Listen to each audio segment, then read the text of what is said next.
Hello, beautiful people, and welcome to this YouTube channel. Thank you so much for watching. Thank you so much for the comments that I'm getting.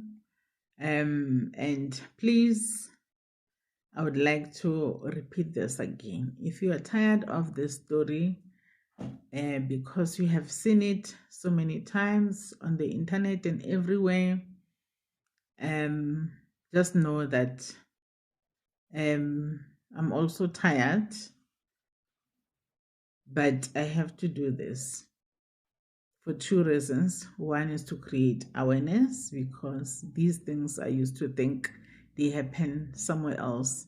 I used to think they happen in America. I never thought they would happen in my home. And I realized that they are happening in too many homes ever since I have discovered that they can happen.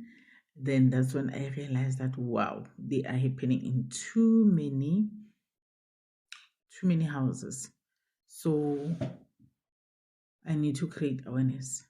Number two reason, I have to bring this here because I have done it on the other YouTube channel, which I'm no longer using now. I'm on this YouTube channel.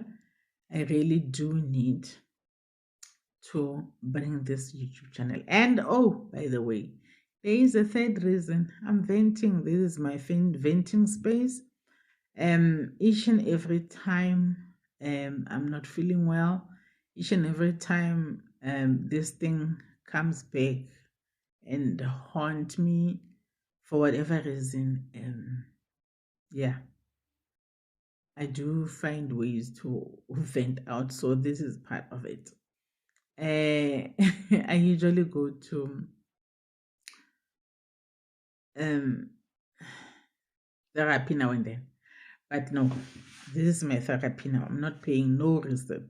No therapist is gonna be paid this time. This is me paying my own therapy. Thank you. We are at the hospital now. I'm filling the forms at the reception. Just as I'm doing so, here comes the police officials. Two police officials coming in looking for Mrs. Zengele right there at the reception.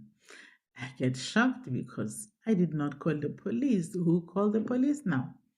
And the paramedic that was doing the handover, filling their own papers there at the hospital to hand over while I'm also filling the forms here, because it was the first time I was going to that hospital,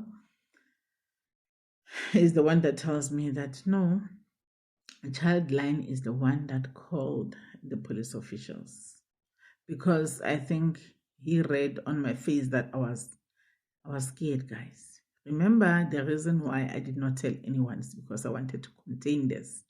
I wanted to contain it up until it can be proven by the hospital, can be proven by the doctor that it did happen. I was planning that I was gonna blast it, even though I didn't know how I was going, but I did not intend on keeping it quiet if it was like that. Fine. So now I'm shaking, I'm feeling the papers there, like, yeah. I'm shaking, I'm feeling, and then they're like, okay, we're waiting for you. Please, one of us will have to accompany you. They are having a rape kit at the time. They're telling me this is the rape kit. When the child is examined, would ask the doctor to take the sample, place it in here, and then we're gonna take this box with. Okay, we're waiting for to be helped. It was not a long wait because that was a private hospital anyway. How we get into the doctor's booth, we are in the casualty, by the way. The child is checked. Now this is where it gets very tricky. The doctor checks the child, does find the same discharge that I earlier found when I first checked the child. The doctor says, checks for hymen, the hymen is still intact. The doctor calls me with a light, lights the child inside, and then he it was an old man, says, the hymen is still intact. You see, there it is. You see that little pinky thing? That's the hymen. So the child, there was no penetration. At that time, to me, no penetration was no rape. No penetration was no any sexual violation. That was me then. And I'm saying this clearly because there is a woman, there are people that still believe that if there is no penetration, there is no violation. Guys, it's 2025 today as I'm recording this. The absence of penetration does not necessarily mean the absence of rape. The absence of penetration does not mean the absence of any violation. Just know that. Now, I'm happy. Now the doctor gives me 3 scenarios because I asked, so why did the child say this, doctor? Because the reason I brought the child here is because the child has said this. I repeat the words that the child has said. But now in English, because this is a white old man. Fine. And then he tells me that the children that are 3-year-old have got very creative imaginations. Could be watching too much TV, and also could have another scenario. The child may have peed while the child was looking,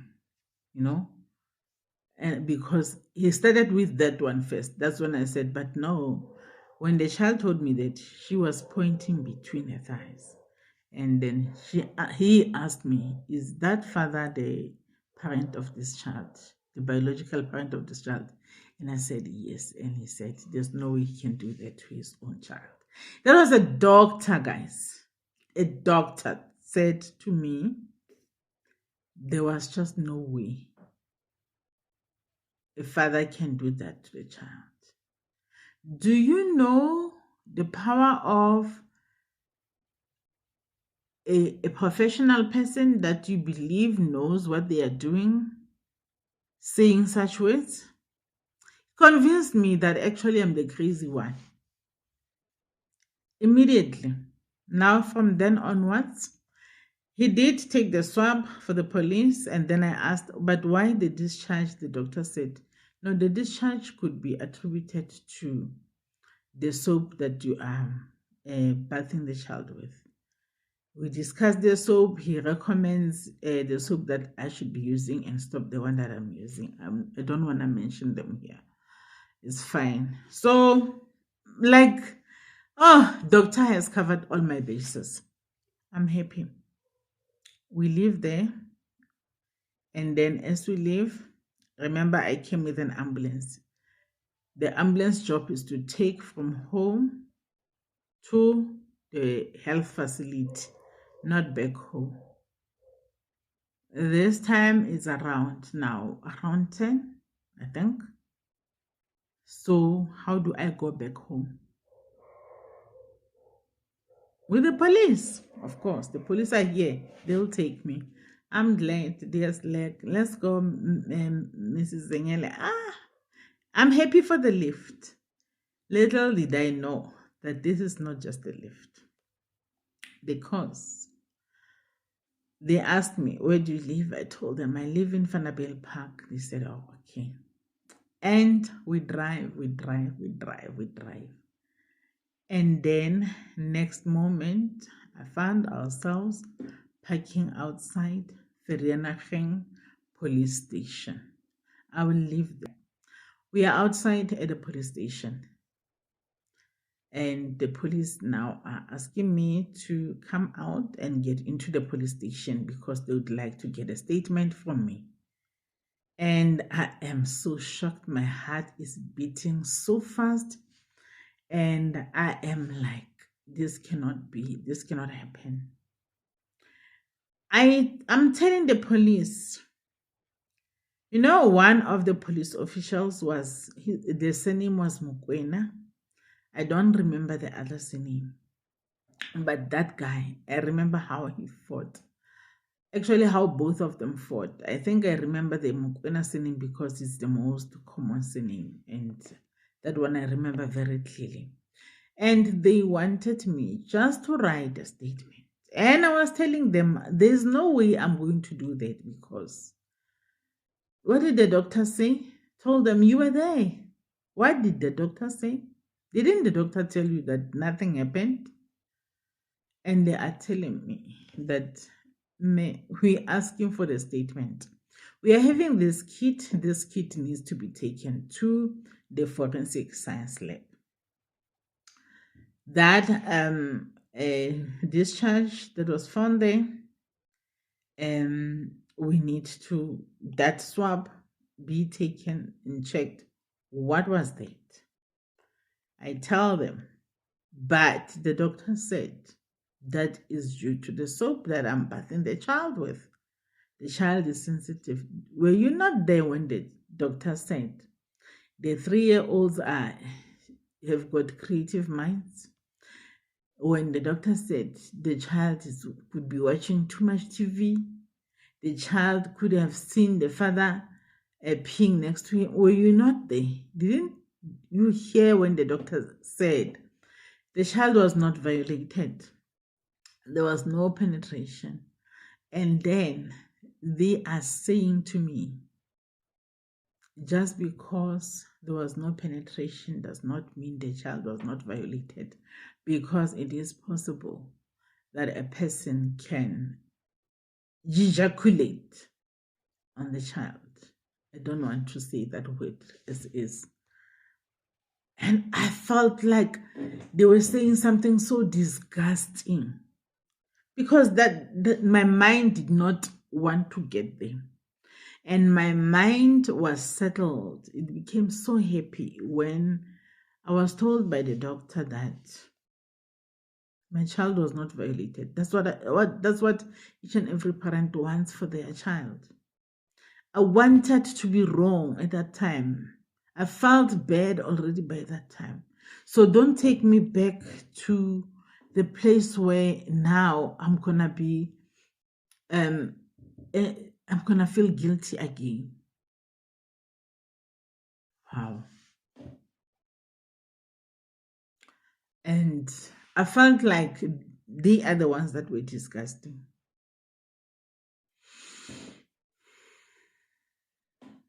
And they begged me. And I said, no, you don't know my husband. My husband, there's no way he could have done that to our child. This is his biological child. He loves his child with everything he has. He loves his family. He would never do that to us. He would never do that to his child. Why would he do that? Why would he be the first man to do that? He's very religious. You do not know them. And I remember them saying, ma'am, we've been on child protection services for a long time. We have seen cases. We have seen religious people do horrible things to the children. They said, actually, let's tell you something.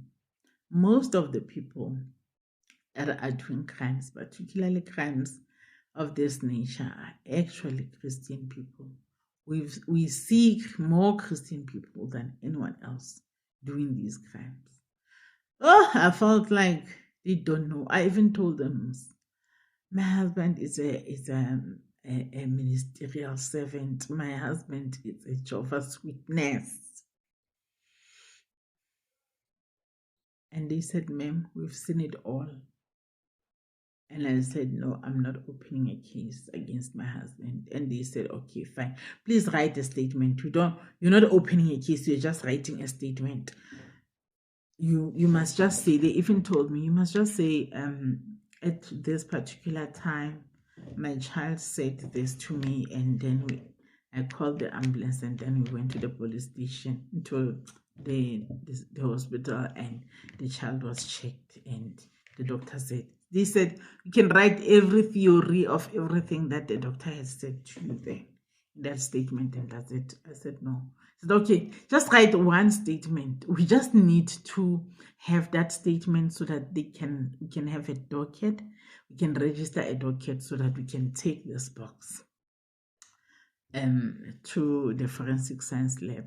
I told them they can take it anyhow, how they feel like. Take it,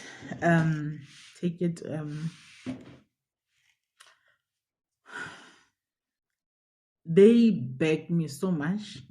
They even wrote their names and numbers on a piece of page. They gave it to me. They said, okay, we'll take you home. They took me home, which is about 15 minutes from there to our home. My prayer on the way is they should not find my husband on the way, because I felt like they did not trust everything that I said about my husband. They're gonna now confront him before I confront him. Listen to me telling them how I know my husband, how I'm gonna ask him myself, and they ask me, do you really think he will ever admit that he did that to the child? And I said, I know him. I'll see if he's lying. And they said, okay. Bye-bye. Hello, beautiful people. It's Celia Moswening here. Welcome to this YouTube channel. I'm still busy with that series. This is another video that I'm going to do, telling you what happens when we get home now. But before I do so, if you want to know the other parts of the series, you can go and watch the other videos, guys. As you can see, this is not the first part. If you have heard this story repeatedly so much that it makes you get tired, please, Mtagama, please move and make sure you can lock. I don't know. Well, I think I really believe you can somehow place settings so that you don't see this video again, or you don't see this channel, because I'm gonna talk about this a lot. I'm gonna impact this a lot. I'm gonna say a lot, because another reason I'm healing. Yeah, I've not healed. It's many years. It's 13 years now. I'm still not healed. Sorry. And now and then I get better, and now and then I get setbacks.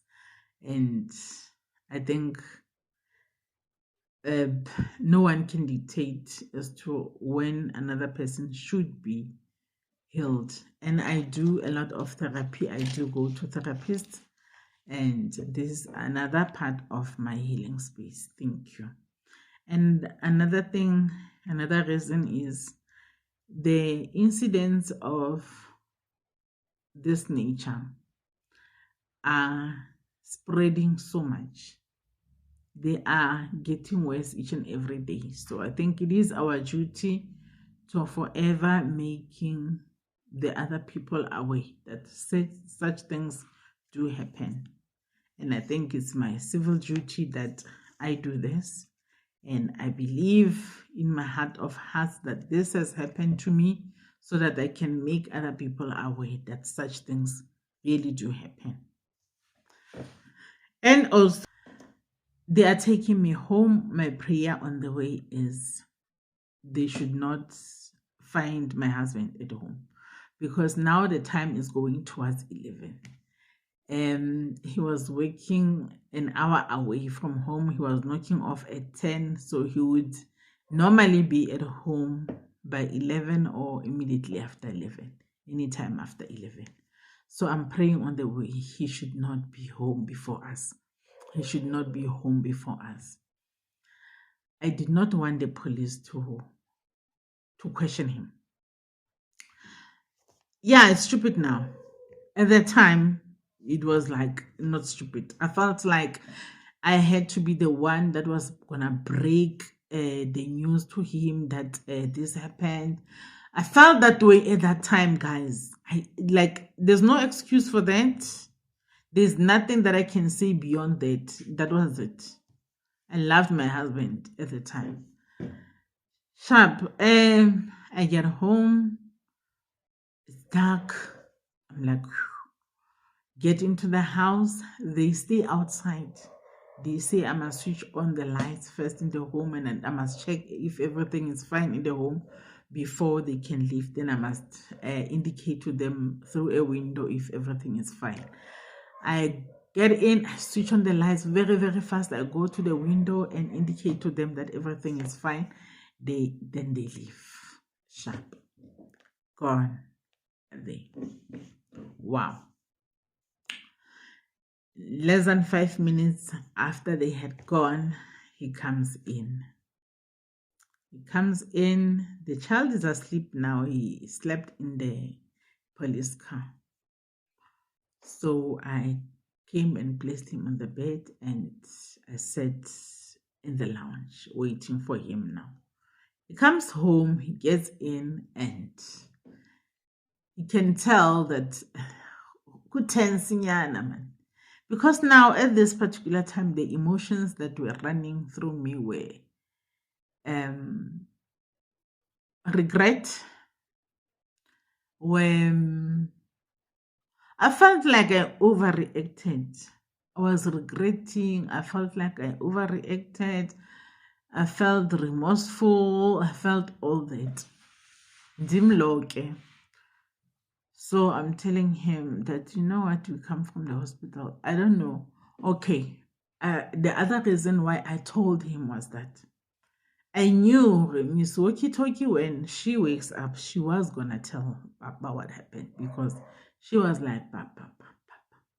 And I was that parent that did not want to tell children that don't tell anybody, because I did not want to teach her to keep secrets. Which gives me an opportunity again to new parents. One other thing, do not teach children to keep secrets. It's one of the things that you must fight not to have. Does not matter how small, how big the secrets are. Tell them that secrets are not there to be kept. This is very important. Fine. So I tell him we were at the hospital, and then he automatically thinks it's because maybe the child complicated in his absence. And I said, no, the child did not complicate. He said, Wena, and he gets shocked. He gets so shocked. Right now, I know the shock I saw that was the shock of, this child now is capable of saying this.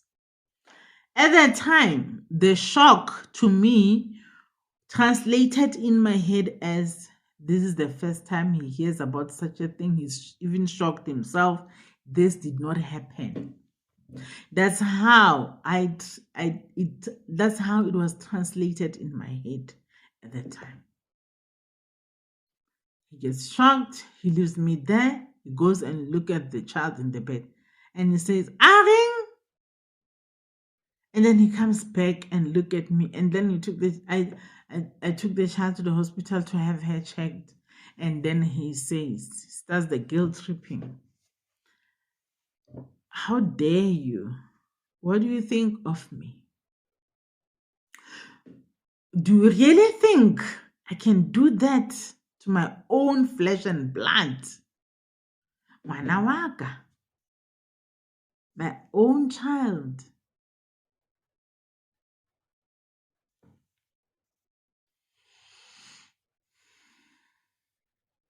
I'm standing there. I'm sitting. I'm standing. I don't even know what to do. I'm apologizing. I'm sorry. I see that, but now I'm reasoning. I was not gonna sleep well if I had not taken her to be checked.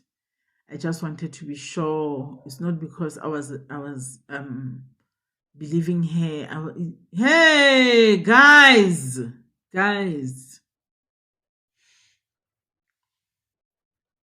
moral of the story, believe your child the first time. Believe your child the first time. That moment is the moment that I will forever regret in my life, and that's the moment I can never take back. The least I can do is to alert other people. Believe your child the first time. Don't wait for them to repeat things for the fourth time. Don't make them repeat many, many times. Believe your child the first time. Thank you. Next chapter will come.